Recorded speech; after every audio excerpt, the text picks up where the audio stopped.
Halo, selamat siang.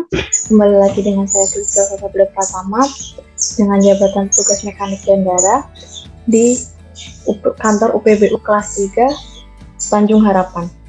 Di sini saya selaku pembawa acara akan membahas dan memperkenalkan lebih jelas apa itu Smart City bersama teman-teman saya, yaitu Mas Abdi dan Mas Leo. Untuk lebih jelasnya, mungkin kita kenalan dulu kali ya sama Mas Abdi. Boleh dong Mas Abdi, kenalan dulu. Boleh, baik. Assalamualaikum warahmatullahi wabarakatuh. Perkenalkan, nama saya Abdi Permana dari instansi BPTD Wilayah 13 Provinsi Nusa Tenggara Timur dan asal dari Palembang, Sumatera Selatan. Dan jabatan saya petugas lalu lintas angkutan dan jasa pelabuhanan. Mungkin bisa dilanjutkan ke Mas Leo. Baik, terima kasih. Perkenalkan, nama saya Leo Ardianto. Instansi tempat saya bekerja BPTD Wilayah 7 Provinsi Sumatera Selatan dan Bangka Belitung. Asal daerah saya Palembang dan jabatan yang saya isi adalah Inspektur Sungai dan Danau. Ini itu saja perkenalan dari saya. Ya, Mbak Sulis, silakan dilanjut. Ngomong-ngomong nih, gimana cuaca di sana, Mas Abdi dan Mas Leo? Kalau di NTT ini masih kemarau ya, Mbak. Panas di sini. Beda kayak di Palembang. Bagaimana nih Mas Leo kalau di Palembang? Wah, kalau di Palembang sendiri baru semalam hujan lumayan deras ya, Mbak. Tapi kita juga nggak yang selalu hujan, cuman kadang kayak hari ini aja udah panas. Cuman semalam itu hujan lumayan deras juga. Jadi kayak mungkin sudah peralihan ke musim penghujan ya, soalnya sudah masuki memang bulan-bulannya kan. Itu memang hanya Mas Abdi aja yang merasakan kepanasan di siang hari ya, karena kita di Palembang ini. Terutama saya juga di sini hujan. Dari tadi pagi hujan baru reda. Jadi teman-teman sekalian, tolonglah dijaga ya kesehatannya karena cuaca yang tidak menentu. Baik, Mbak. Setelah kita intro ini, jadi di sini saya jelasin dulu nih apa nih maksud podcast yang akan kita bahas dulu. Jadi di sini akan kita bahas tentang apa itu Smart City. Sebelumnya pasti belum tahu dong apa itu Smart City. Jadi kita akan bahas dulu sedikit aja apa itu Smart City. Smart City itu adalah menurut dari Karagilo A. DKK dalam bukunya Stratus tahun 2010, Smart City atau kota cerdas adalah kota yang menggunakan teknologi digital untuk meningkatkan performanya, mengurangi biaya dan pemakaian konsumsi, serta untuk terlibat lebih aktif dan efisien dengan warganya. Setidaknya ada 3 faktor nih yang mempengaruhi kota cerdas, yaitu cerdas ekonomi, cerdas sosial, dan cerdas lingkungan. Smart City ini juga diidentifikasikan sebagai kota yang mampu menggunakan SDM, modal sosial, dan infrastruktur telekomunikasi modern untuk mewujudkan pertumbuhan ekonomi berkelanjutan dan kualitas kehidupan yang tinggi dengan manajemen sumber daya yang bijaksana melalui pemerintah berbasis partisipasi masyarakat. Nah, kalau boleh tahu, kira-kira Mas Leo dan Mas Abdi ini udah tahu belum kalau di Indonesia ada berapa kota yang udah menerapkan Smart City ini? Wah, sudah berapa kota tuh, Mbak? Kalau untuk sementara belum. Ini ya, baru saya tahu itu Jakarta kalau tidak salah. Nah, kalau untuk kota-kota lain tuh saya kurang tahu. Jakarta dan Surabaya. Nah benar tuh Mas Abdi dan Mas Leo, memang Jakarta dan Surabaya ini udah termasuk ke dalam Smart City.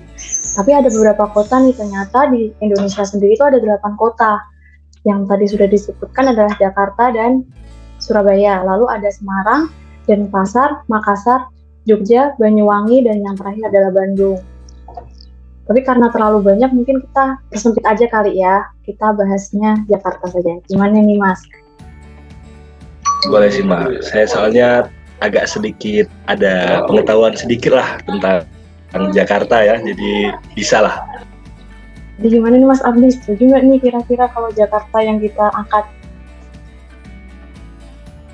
Boleh Mbak, karena kan Jakarta juga lebih ke ibu kota Indonesia kan, jadi lebih go internasional lah bahasanya. Boleh juga Mbak. Ya, betul. Tadi kata Mas Abdi bilang, karena sebagai ibu kota negara Indonesia, tentu tidak salah jika Jakarta mengembangkan konsep Smart City ini agar membantu mobilitas bagi penduduknya. Lalu, kita juga bisa tahu nih, Smart City Jakarta ini tuh lewat website resmi mereka, yaitu smartcity.jakarta.co.id. Sebelumnya, Jakarta Smart City ini merupakan salah satu badan layanan umum daerah di bawah Dinas Komunikasi, Informatika, dan Statistik Pemerintah Provinsi DKI Jakarta. Ternyata nih Jakarta Smart City ini udah berdiri sejak 2014, termasuk lama ya kalau sampai sekarang. Dan untuk mengoptimalkan pemanfaatan teknologinya demi pelayanan publik di Jakarta nih. Jadi coba ya kita tanya dulu pendapat Mas Leo nih, gimana nih, apa enggak? Tadi kan Mas Leo nih bilang, Mas Leo udah tahu nih dikit-dikit tentang Jakarta Smart City ini. Coba dong Mas, jelasin apa yang Mas tahu biar saya dan Mas Abdi juga paham gitu.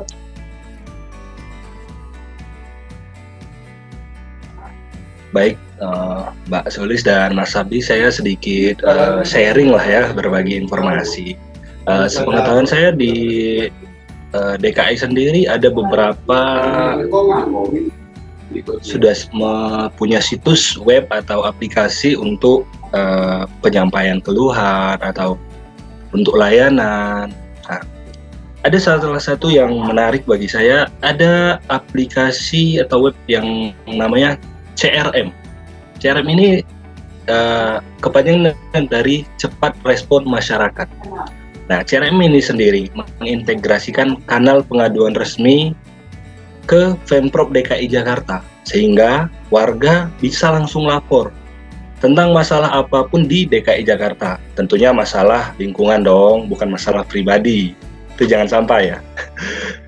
Dan sampai saat ini, persentase per bulan laporan yang ditindaklanjuti oleh Pemprov DKI itu mencapai 96,5%. Angka yang cukup fantastis ya tentunya. Dan rata-rata laporan yang masuk itu tidak sedikit ternyata, mencapai 12.000 per bulan. Angka yang besar dan persentase layanannya cukup hampir menyentuh 100% dong, sudah 96,5%. Jadi ternyata Pemprov DKI tidak main-main untuk penyelesaian masalah dan juga dalam pelayanan tentunya. Dan kategori terbanyak dari laporan masyarakat itu ada sampah, yang tentunya sudah kita ketahui ya, mungkin tidak hanya di Jakarta, sampah sudah ya menjadi kebiasaan lah masyarakat. Kemudian setelah pembuangan sampah tidak pada tempatnya, terkadang saat terjadi banjir yang sudah kita ketahui, karena banjir juga termasuk laporan terbanyak. Dan ini ada kaitannya dengan sampah tadi, karena pembuangan sampah yang tidak pada tempatnya, sehingga menyebabkan terjadinya banjir. Kemudian fasilitas umum dan parkir liar. Kita tahu di Jakarta ada banyak tempat-tempat seperti ya wisata atau pusat perbelanjaan. Tentunya tidak terlepas dari parkir liar itu sendiri. Nah, di sini parkir liar itu waktu saya pernah ke DKI, parkir liar itu, wah, kita foto aja, kemudian kita lapor ke kanal ini, ke channel ini, kita lapor ke web ini, itu tidak lama nanti langsung ada tanggapan dari pihak Dinas Perhubungan biasanya, tim derek biasanya itu langsung menindak, langsung setelah ditindak sama petugas, nanti petugas akan memfoto lagi bahwa di tempat laporan oleh masyarakat itu sudah ditangani dan kondisi real terkini itu seperti ini. Nah, gitu. Saya rasa DKI sangat bagus lah dalam hal pelayanan kepada masyarakat, karena tentu saja parkir liar sangat berbahaya. Selain bisa merugikan masyarakat pengguna atau yang memiliki kendaraan, parkir liar sembarangan kan bisa mengakibatkan kehilangan kendaraan, bisa saja Mbak Sulis. Dan tentunya orang yang memiliki lahan untuk parkir liar tidak akan bertanggung jawab. Itu. Kedua, juga bisa itu kan biasanya menggunakan bahu jalan mereka. Itu merugikan para pengguna bahu jalan kan, karena bahu jalan itu kan untuk masyarakat pejalan kaki tentunya. Nah, jadi menurut saya Dinas Perhubungan DKI atau Pemprov DKI Jakarta sangat tidak main-main dalam hal pelayanan dan juga untuk digitalisasi lah. Jadi saya rasa saya sangat mengapresiasi CRM ini. Mungkin ini yang saya tertarik ya dari beberapa. Mungkin Mas Abdi bisa menambahkan beberapa ya. Terima kasih Mbak Sulis.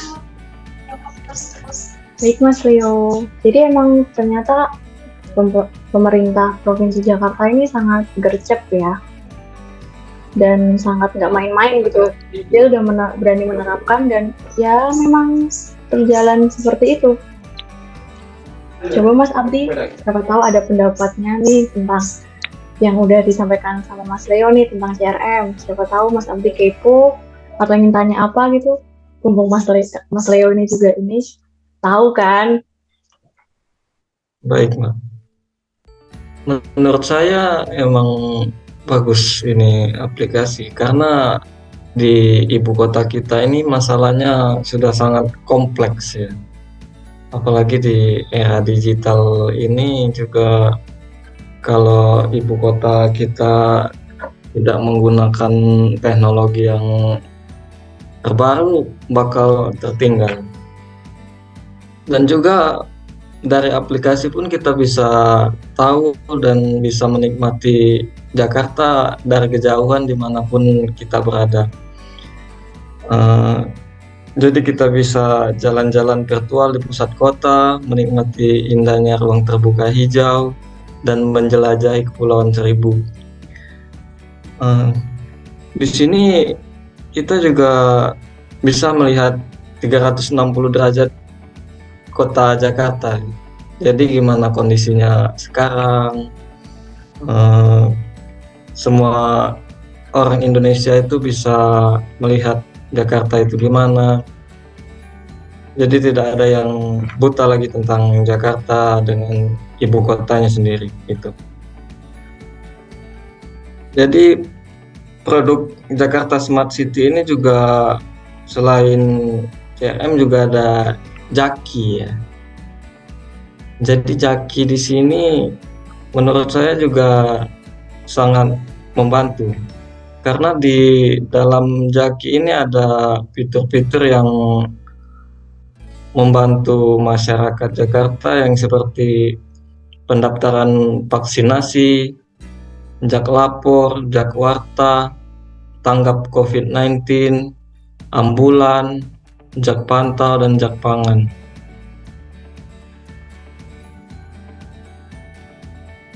Mungkin begitu saja tanggapan saya tentang Smart City.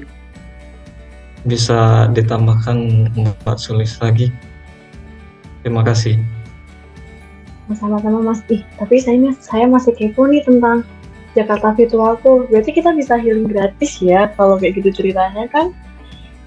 Ada apa aja nih Mas selain negara maksudnya di situ ada apa aja selain kota tua atau apa? Adakah tempat-tempat wisata lainnya gitu? Iya, jadi kita di sini bisa healing virtual ya. Melalui gadget di tangan kita aja kita bisa lihat-lihat keindahan kota kan gitu. Jadi tidak perlu keluar lagi kan, kita sekarang banyak kaum mager ya. Gitu. Kaum rebahan nih kita memang ya. Nah, gitu. Jadi mungkin ini sangat membantu.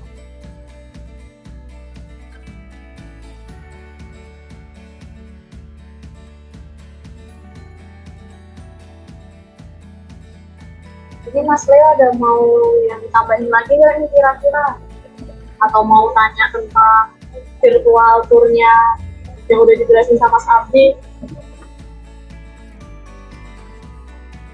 Wah, saya sangat ini sekali ya, saya cukup tertarik dengan tour virtual. Kemudian tadi ada Jaki ya, bisa lihat CCTV Palembang.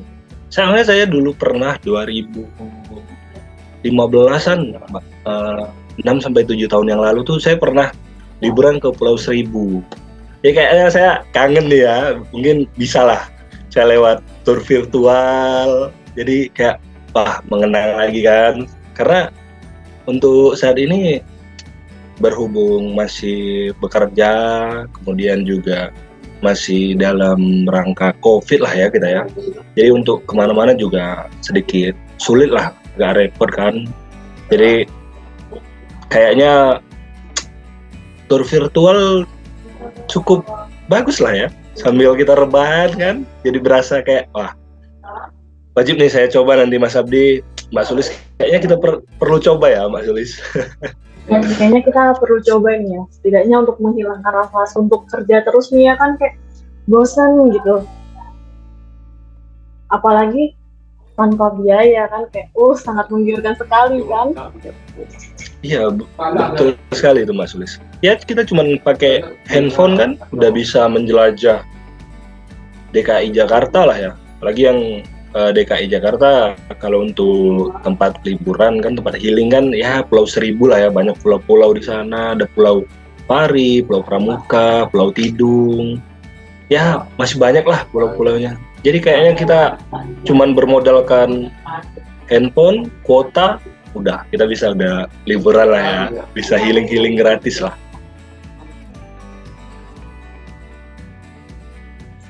Iya, menurut saya juga ini bagus ini untuk diterapkan di kota-kota lain, karena di kota-kota lain juga sudah mulai kompleks juga masalahnya kan.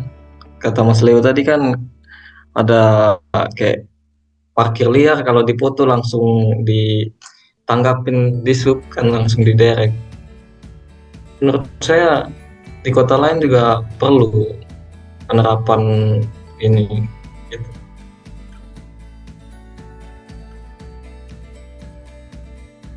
Jadi Mas Leo, saya mau nanya lagi nih tentang CRM, kayak masih kepo aja gitu ya. Termasuk cepet ya Mas, kalau dari presentasinya kan baru 2014 lah, baru beberapa tahun gitu. Tapi udah sampai 96 nih, udah sangat-sangat angka yang menakjubkan ya menurut saya ya. Itu kan udah bisa sampai selevel itu tuh udah keren sih pemerintahnya memang. Apakah Mas juga tahu nih apa aja yang mereka lakukan atau bagaimana gitu? Karena kalau saya lihat ini memang Mas Leo nih yang sangat-sangat ini suka hal baru, hanya sampai melihat Jakarta Smart City ini. Ya, jadi cuman benar sih, cuman kebetulan aja sih Mbak, saya pernah ke DKI dulu kan, jadi kayak terpukau lah ya dengan kondisi DKI dan pemerintahannya gitu. Betul kata Mbak, itu karena laporan itu bisa 12.000 kan. Nah, tapi ini tentunya tidak menghilangkan peran dari masyarakat ya. Karena apa? Karena tentunya Pemprov DKI membutuhkan kerjasama masyarakat untuk pelaporan. Nah, jadi saat masyarakat melakukan pelaporan, mereka sebagai pemerintahan, sebagai aparatur sipil negara dari Pemprov DKI Jakarta atau petugas dari DKI, mereka langsung siap siaga tentunya. Jadi mereka saling berkoordinasi antar pihak terkait gitu. Jadi tidak hanya satu instansi, tapi seluruh instansi di bawah Pemprov DKI Jakarta mereka rangkul agar pengaduan atau laporan masyarakat cepat teratasi. Makanya tidak heran dong persentase penyelesaiannya wah udah di atas 90% ya. Itu bisa dibilang hampir semuanya apapun yang dilaporkan oleh masyarakat bisa terselesaikan oleh Pemprov DKI. Makanya saya sangat mengacungi jempol lah untuk program pemerintah ini. Mungkin kota-kota lain seperti ya kota tempat saya bekerja dan sekaligus tempat di kota saya, kelahiran saya, Palembang, sebenarnya bisa lah ya menjadikan Pemprov DKI sebagai contoh untuk kemajuan teknologi, yang mana tentunya sesuai dengan amanat Presiden kan Mbak, ada amanat Presiden kan termasuk di dalamnya pemerintah digital. Nah, ini Pemprov DKI sudah menerapkan. Tentunya karena mereka tadi seperti kata Mas Abdi, DKI Jakarta adalah ibu kota negara. Jadi tentunya tidak boleh dong sebagai ibu kota negara terlambat dalam digitalisasi, dalam mendukung visi misi dari presiden kita. Jadi mereka sebagai contoh, saya rasa Palembang wajib nih kayak meniru. Mungkin itu sih Mbak yang bisa saya sharing lah ya. Jadi harapan Mas Leo ini memang biar Palembang menjadi salah satu smart city lagi ya Mas ya. Jadi kota ke-9 lah istilahnya. Terus barusan Betul saya lihat sekali itu Mbak. Oh iya, sorry Mas. Ternyata barusan saya juga lihat ada nih bukan aplikasi sih, lebih ke produknya Jakarta Smart City, yaitu portal Jakarta Smart City. Ini tuh ternyata ada masyarakat bisa untuk mengakses CCTV yang ada di seluruh penjuru Jakarta ini.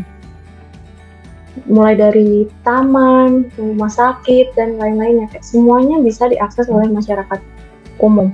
Sangat bagus juga nih ya Mas, untuk lebih lagi CRM-nya ini kan juga bisa lah ya. Dan kalaupun ada maling atau apa, ini kan Mas juga sangat-sangat membantu lah ya. Sangat membantu masyarakat lah istilahnya. Terus nih karena kita udah tahu lah ya setidaknya tentang Jakil lah, CRM, sama yang portal Jakarta ini, menurut pendapat Mas Abdi dan Mas Leo pribadi nih, Jakarta Smart City tuh kayak gimana sih? Gitu. Mulai dari Mas Abdi dulu ya Mas Leo ya. Ya, terima kasih Mbak. Menurut saya bagus sih, karena ini kan ibu kota, jadi macetan udah di mana-mana. Jadi dari CCTV ini mungkin kita bisa memantau jalur kita berangkat, di sini macet kan, jadi kita tidak terjebak macet gitu. Dan saya lebih tertarik penjelasan Mas Leo tadi yang pengaduan sampai bisa 12.000 ya Mas. Berarti di sini bisa timbul masalah lagi. Kita sebagai SDM mau cek keluhan sampai 12.000 mungkin tidak bisa ya. Dalam beberapa hari juga mungkin tidak bisa. Mungkin tanggapan Mas Leo dalam mengatasi keluhan sampai 12.000 ini gimana? Atau bisa difilter dulu gimana? Atau mungkin 12.000 ini bisa jadi satu masalah yang melaporkan mungkin bisa sampai 100 orang atau bisa 200 orang gitu mungkin ya. Bisa sampai 12.000 keluhan. Mungkin itu saja yang bisa saya sampaikan. Terima kasih. Ternyata nih memang Mas Abdi ini juga kepo-kepo juga nih Mas Leo nih. Menanyakan hal-hal ke Mas Leo terus ini, gimana nih Mas Leo? Coba Mas Leo pendapatnya. Ya, namanya kita sharing ya Mbak. Yang sepengetahuan saya jadi kayak ini kan ada kategori-kategorinya nih. Jadi kayak sampah, banjir, itu kan satu keterkaitan. Sebenarnya ini langsung nanti difilter dan langsung dari filter ini dilaporkan ke dinas terkait. Kalau sampah kan dinas kebersihan kota lah ya, DKK, kota DKI gitu. Kemudian kalau untuk parkir liar, berarti kan dinas perhubungan nih. Jadi benar kata Mas Abdi tadi, mungkin kayak sampah misalkan atau banjir, biasanya kan dalam satu tempat mungkin tidak hanya satu orang yang melapor. Nah dari tadi difilter itu, berarti misalnya sampahnya ada di mana sih? Nah Jadi dari sekian banyak orang, misal sampah di daerah, salah satu daerah di DKI, nah itu nanti langsung diselesaikan dan dikasih laporan. Jadi mereka itu masuk ke misalnya ke Jakarta Utara, ya udah Jakarta Utara gitu. Kemudian misalnya parkir liar, misalnya Jakarta Barat, di situ kan ada dinas perhubungannya sendiri gitu. Jadi langsung dilaporkan ke dinas perhubungan Jakarta Barat, sehingga cepat tanggap untuk pemerintahnya atau aparatnya. Jadi tidak dikirim dari misalnya ada parkir liar nih di Jakarta Barat, terus dikirim dari Jakarta Utara atau Jakarta Pusat, tentu tidak. Jadi di sana sudah ada satuan kerjanya masing-masing, ada dinas terkait, ada dinas per kabupaten atau kotanya sendiri lah. Jadi dinas Jakarta Barat, dinas ya udah dia pemprov sana langsung. Jadi tidak dikirim dari dinas yang lain. Mungkin itu sih Mas Abdi. Saya juga sangat mengapresiasi lah ini. Bisa sebanyak ini ya laporan dan persentasenya juga sangat besar lah. Makanya juga saya bingung itu bisa berhasil seperti ini. Mungkin itu sih Mas Abdi dan Mbak Sulis. Itu emang DKI ini sangat-sangat sistem integrasinya tuh sangat-sangat udah terlalu mendetail kali ini sih. Jadi nggak perlu lagi lah kita pusing-pusing karena udah terstruktur gitu.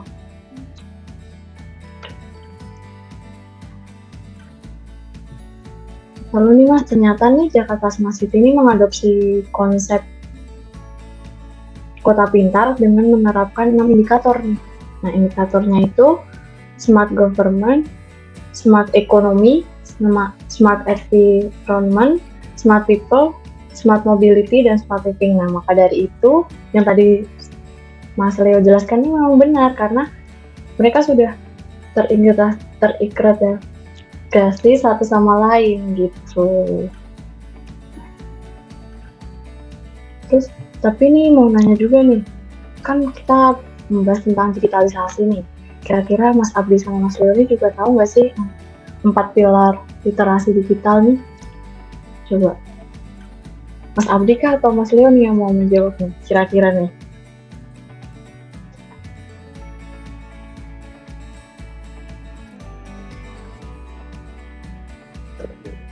Wah, boleh nih. Saya juga betul sekali itu. Ada kita namanya 4 pilar literasi digital ya.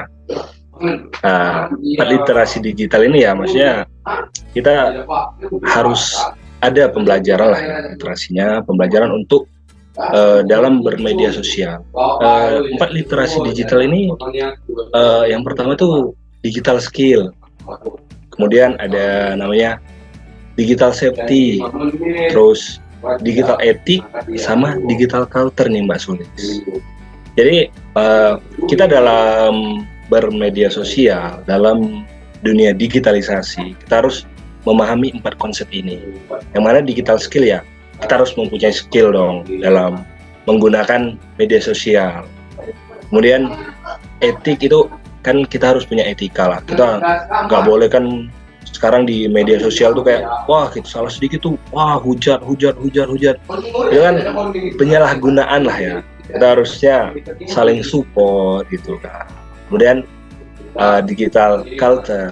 Nah, digital culture sendiri kita tidak boleh kita kan di Indonesia nih beragam lah ya, Bhinneka Tunggal Ika, berbeda-beda tapi tetap satu jua.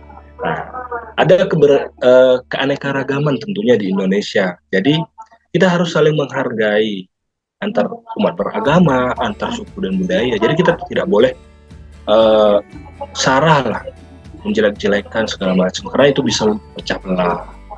Ya, terus digital safety. Nah, digital safety ini kan kita saat menggunakan aplikasi atau masuk web lah, itu kan biasanya kita diminta data diri. Nah, itu kita harus hati-hati nih Mas Abdi dan Mbak Sulis, karena berbahaya saat kita membocorkan data pribadi kita seperti email, nomor induk kependudukan, NIK, terus nomor handphone, nama orang tua, itu kan sangat berbahaya itu.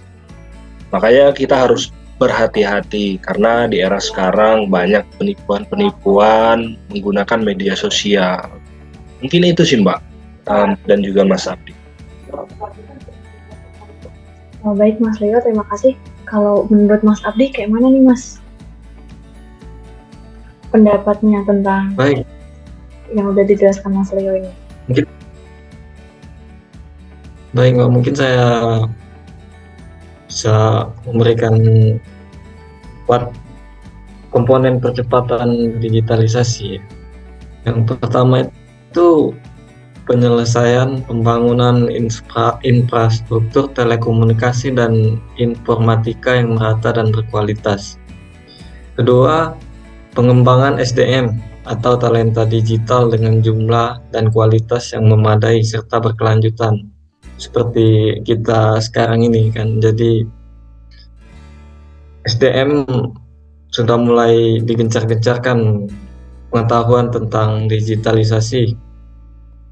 Dan ketiga, penuntasan legislasi primer bidang telekomunikasi, informatika, dan perlindungan data. Serta keempat, penguatan kolaborasi internasional di bidang ekonomi digital dan arus data lintas negara. Mungkin itu saja yang bisa saya sampaikan. Terima kasih. Baik, sama-sama nih Mas Abdi sama Mas Leo nih, saya dapat pengetahuan baru nih tentang narasumber saya nih, sangat-sangat keren ya ternyata ya. Kalian nih udah sangat-sangat peka lah terhadap sekitar ya, termasuknya selalu update juga. Jadi saya punya pengetahuan baru nih. Terima kasih sebelumnya ya Mas Abdi dan Mas Leo karena udah berbincang-bincang bersama saya dan memberikan saya pengetahuan baru. Kayaknya cukup kali ya Mas ya, karena udah terlalu banyak nih yang kita singgung ya. Jadi kayaknya kita sudahi sampai di sini ya. Assalamualaikum warahmatullahi wabarakatuh. Terima kasih Mas Leo dan Mas Abdi. Waalaikumsalam warahmatullahi wabarakatuh.